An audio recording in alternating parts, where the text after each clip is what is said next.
നമസ്കാരം. റാഫ്റ്റോ ക്രിക്കറ്റിലേക്ക് എവർക്കും സ്വാഗതം. വാങ്കഡയിൽ തീക്കാറ്റായി ആഞ്ഞു വീശിയ അഭിഷേക് ശർമ്മ ഒരു പിടി റെക്കോർഡുകളാണ് സ്വന്തമാക്കിയിരിക്കുന്നത്. 54 പന്തിൽ നിന്നാണ് അദ്ദേഹത്തിൻ്റെ 135 റൺസ് വന്നത്.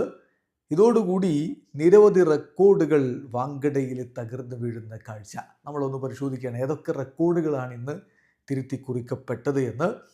ഇന്ത്യക്ക് വേണ്ടി ഏറ്റവും വേഗത്തിൽ സെഞ്ചുറി നേടുന്ന T20 ക്രിക്കറ്റിൽ സെഞ്ചുറി നേടുന്ന താരം എന്ന നിലയിൽ അദ്ദേഹം 2ാം സ്ഥാനത്തേക്ക് തിരികെയാണ്. രോഹിത് ശർമ്മ 35 പന്തിൽ നേടിയ സെഞ്ചുറിയാണ് ഏറ്റവും വേഗത്തിലുള്ള സെഞ്ചുറി എങ്കിൽ അഭിഷേക് ശർമ്മ 37 പന്തിൽ നിന്നാണ് ഇന്നത്തെ ദിവസം സെഞ്ചുറി കുറിച്ചത്. അതുപോലെ തന്നെയാണ് അർദ്ധ സെഞ്ചുറിയുടെ കാര്യത്തിൽ സംഭവിച്ചിരിക്കുന്നത്. Fastest 50 by Indians in T20 എടുത്താൽ രണ്ടാമതാണ് അഭിഷേക്. 17 പന്തിൽ നിന്ന് അദ്ദേഹത്തിൻ്റെ അർദ്ധ സെഞ്ചുറി, 12 പന്തിൽ നിന്ന് യുവരാജ് സിംഗ് നേടിയ അർദ്ധ സെഞ്ചുറിയാണ് ഇപ്പോഴും ആ കാര്യത്തിൽ 1ാം സ്ഥാനത്തുള്ളത്. എന്നാൽ 18 പന്തുകളിൽ നിന്ന് സൗത്ത് ആഫ്രിക്കയ്ക്കെതിരെ സൂര്യകുമാറും അതുപോലെ സ്കോട്ട്ലൻഡിനെതിരെ KL രാഹുൽ നേടിയിട്ടുള്ള അർദ്ധ സെഞ്ചുറികളുണ്ട്. അവയെ മറികടന്നുകൊണ്ടാണ് 2ാം സ്ഥാനത്തേക്ക് അഭിഷേക് എത്തിയിരിക്കുന്നത്. യുവരാജിൻ്റെ 12 പന്തുകളിലെ അർദ്ധ സെഞ്ചുറി ഇംഗ്ലണ്ടിനെതിരെ 2007 വേൾഡ് കപ്പിൽ പിറന്നതാണ്. അതെല്ലാവർക്കും ഓർമ്മയുണ്ടാകും. അപ്പോൾ ഫാസ്റ്റസ്റ്റ് T20 100 ഫോർ ഇന്ത്യ എന്നെടുക്കുമ്പോൾ രോഹിത് തന്നെയാണ് ഇപ്പോഴും ഒന്നാമത്. 2017 അദ്ദേഹം ശ്രീലങ്കയ്ക്കെതിരെ 35 പന്തുകളിൽ നിന്ന് സെഞ്ചുറി നേടിയിരുന്നു. ഇപ്പോൾ അഭിഷേക് ശർമ്മ 37 പന്തുകളിൽ നിന്ന് സെഞ്ചുറി. അപ്പോൾ അഭിഷേക് ഈ 2ാം സ്ഥാനത്ത് എത്താൻ വേണ്ടി മറികടന്നിരിക്കുന്നത് സഞ്ജു സാംസണെയാണ്. സഞ്ജു സാംസൺ ബംഗ്ലാദേശിനെതിരെ 2024 40 പന്തുകളിൽ നിന്ന് സെഞ്ചുറി നേടിയിരുന്നു. തിലക് വർമ്മ 2024 സൗത്ത് ആഫ്രിക്കയ്ക്കെതിരെ 41 പന്തുകളിൽ നിന്ന് സെഞ്ചുറി നേടിയിരുന്നു. അവരാണിപ്പോൾ 3-4 സ്ഥാനങ്ങളിലുള്ളത്. ഇനി T20 ക്രിക്കറ്റിൽ ഇന്ത്യക്ക് വേണ്ടിയല്ല, മൊത്തം ലോക ക്രിക്കറ്റിലെ എല്ലാവരുടെയും കൂടി എടുത്താൽ ഏറ്റവും വേഗത്തിലുള്ള സെഞ്ചുറികൾ ആരുടെയൊക്കെ പേരിലാണ് എന്നുള്ളത് നോക്കാം. ഒന്നാമത് സിക്കന്ദർ റസയാണ്. സിംബാബ്വെക്ക് വേണ്ടി ഗാംബിയക്കെതിരെ അദ്ദേഹം നെയ്റോബിയിൽ 2024 34 പന്തുകൾ നേടിയിട്ടുള്ള സെഞ്ചുറിയാണ് ഏറ്റവും വേഗത്തിലുള്ള T20 സെഞ്ചുറി. രണ്ടാമതാണ് രോഹിത് ശർമ്മയുടെ 35 പന്തുകളിലെ സെഞ്ചുറി ഉള്ളത്. അതോടൊപ്പം തന്നെ ഡേവിഡ് മില്ലറുമുണ്ട്. അദ്ദേഹവും 35 പന്തുകളിൽ നിന്ന് സെഞ്ചുറി നേടിയിട്ടുണ്ട്. അത് ബംഗ്ലാദേശിനെതിരെ 2017 പിറന്നതാണ്. അപ്പോൾ അങ്ങനെ നോക്കുമ്പോൾ 4ാമതാണ് അഭിഷേക് ശർമ്മയുടെ ഈ സെഞ്ചുറി ലോക ക്രിക്കറ്റിൽ എടുക്കുമ്പോൾ വരിക. അദ്ദേഹം 37 പന്തിൽ നിന്നാണ് സെഞ്ചുറി നേടിയിട്ടുള്ളത്.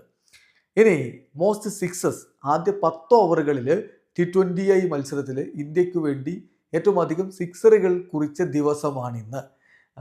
13 സിക്സറുകളാണ് ആദ്യ 10 ഓവറുകളിൽ ഇന്ത്യ അടിച്ചിട്ടുള്ളത്. മറികടന്നിരിക്കുന്നത് 2024 ഹൈദരാബാദിൽ ബംഗ്ലാദേശിനെതിരെ അടിച്ച 10 ഓവറിലെ 11 സിക്സറിൻ്റെ കണക്കാണ്. ഏതായാലും ആ കാര്യത്തിൽ ടീം ഒന്നടങ്കം റെക്കോർഡ് മാറ്റിക്കുറിച്ചിരിക്കുകയാണ്. ഇനി പവർ പ്ലേയിൽ ഇന്ത്യക്ക് വേണ്ടി ഏറ്റവും അധികം റൺസ് T20 ക്രിക്കറ്റിൽ അടിച്ച താരം, ആ റെക്കോർഡ് ഇപ്പോൾ യശസ്വി ജയ്സ്വാളിൽ നിന്ന് അഭിഷേക് ശർമ്മ സ്വന്തമാക്കി. ഇന്നത്തെ അദ്ദേഹത്തിൻ്റെ ഇന്നിങ്സിൽ പവർ പ്ലേയിൽ പിറന്നത് 58 റൺസാണ്. യശസ്വി ജയ്സ്വാൾ 53 റൺസാണ് നേടിയിട്ടുണ്ടായിരുന്നത്. അത് യശസ്വി ജയ്സ്വാളിൻ്റെ സ്കോർ വന്നത് 2023 ഓസ്ട്രേലിയക്കെതിരെ തിരുവനന്തപുരത്താണ്. ആ റെക്കോർഡാണ് ഇപ്പോൾ അഭിഷേക് ശർമ്മ മറികടന്നിരിക്കുന്നത്.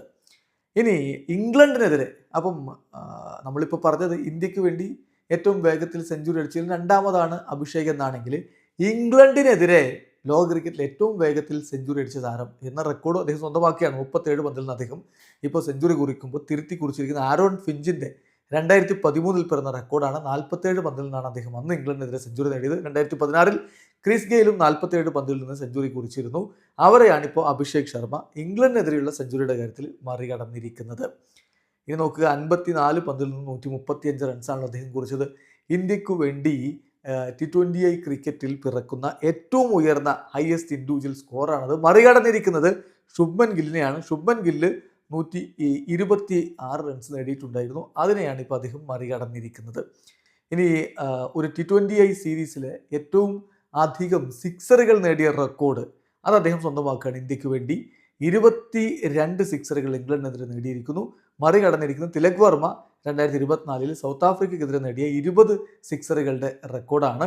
സഞ്ജു 19 സിക്സറുകൾ 2024 സൗത്ത് ആഫ്രിക്കയ്ക്കെതിരെ നേടിയിരുന്നു. അപ്പോൾ ഒരു സീരീസിൽ ഏറ്റവും അധികം സിക്സറുകൾ T20 ക്രിക്കറ്റിൽ ഇന്ത്യക്കായിട്ട് നേടിയിട്ടുള്ള റെക്കോർഡ് കൂടി ഇപ്പോൾ അഭിഷേക് സ്വന്തമാക്കുകയാണ്. ഇനി നോക്കുക, ഒരു ബൈലാറ്ററൽ T20 സീരീസിൽ ഇന്ത്യക്ക് വേണ്ടി ഏറ്റവും അധികം റൺസ് അടിച്ചതിൻ്റെ കണക്കിൽ 2ാം സ്ഥാനത്താണ് ഇപ്പോൾ അഭിഷേക് ശർമ്മ. 279 റൺസാണ് ഈ സീരീസിൽ അദ്ദേഹം നേടിയിരിക്കുന്നത്. 280 റൺസ് നേടിയ തിലക് വർമ്മ സൗത്ത് ആഫ്രിക്കയ്ക്കെതിരെ 2024 നേടിയതാണത്. അത് തന്നെയാണ് ഇപ്പോഴും റെക്കോർഡായിട്ട് നിൽക്കുന്നത്. സോ നിരവധി റെക്കോർഡുകൾ അദ്ദേഹം ഒന്നിച്ചൊരുമിച്ച് വാരിക്കൂട്ടുന്ന കാഴ്ച. ഇനി ഒരു മത്സരത്തിൽ T20I ക്രിക്കറ്റിൽ ഇന്ത്യക്ക് വേണ്ടി ഏറ്റവും അധികം സിക്സറുകൾ നേടിയ റെക്കോർഡും ഇന്ന് അദ്ദേഹം സ്വന്തമാക്കി. 13 സിക്സറുകളാണ് അദ്ദേഹം കുറിച്ചിരിക്കുന്നത്. മറികടന്നിരിക്കുന്നത് രോഹിത് ശർമ്മയെയും സഞ്ജു സാംസണെയുമാണ്. തിലക് വർമ്മയെയും, ഈ 3 പേരെയും ഒരുമിച്ച് മറികടന്നിരിക്കുകയാണ്. ഈ 3 പേരും 10 സിക്സറുകൾ ഒരു കളിയിൽ നേടിയിട്ടുണ്ടായിരുന്നു. 2017 ഇൻഡോറിൽ ശ്രീലങ്കയ്ക്കെതിരെയാണ് രോഹിത് അത് നേടിയതെങ്കിൽ 2024 ഹൈദരാബാദിൽ ബംഗ്ലാദേശിനെതിരെയാണ് സഞ്ജുവിന്റെ 10 സിക്സറുകൾ വന്നത്. അതുപോലെ 2024 ജോഹന്നാസ്ബർഗിൽ സൗത്ത് ആഫ്രിക്കയ്ക്കെതിരെയാണ് തിലക് വർമ്മയുടെ 10 സിക്സറുകൾ വന്നിട്ടുള്ളത്. സോ റെക്കോർഡുകൾ ഒന്നൊന്നായിട്ട് തിരുത്തി കുറിക്കപ്പെട്ടിരിക്കുന്നു. വാങ്കഡയിൽ അഭിഷേക് തീക്കാറ്റായി അവിടെ അന്വേഷിക്കുകയായിരുന്നു. ഇവിടെ അവസാനിക്കുന്നു. ക്രിക്കറ്റ് ലോകത്തെ കുറിച്ച് വിശേഷങ്ങളുമായി റാഫ്റ്റോക്സ് എത്താം.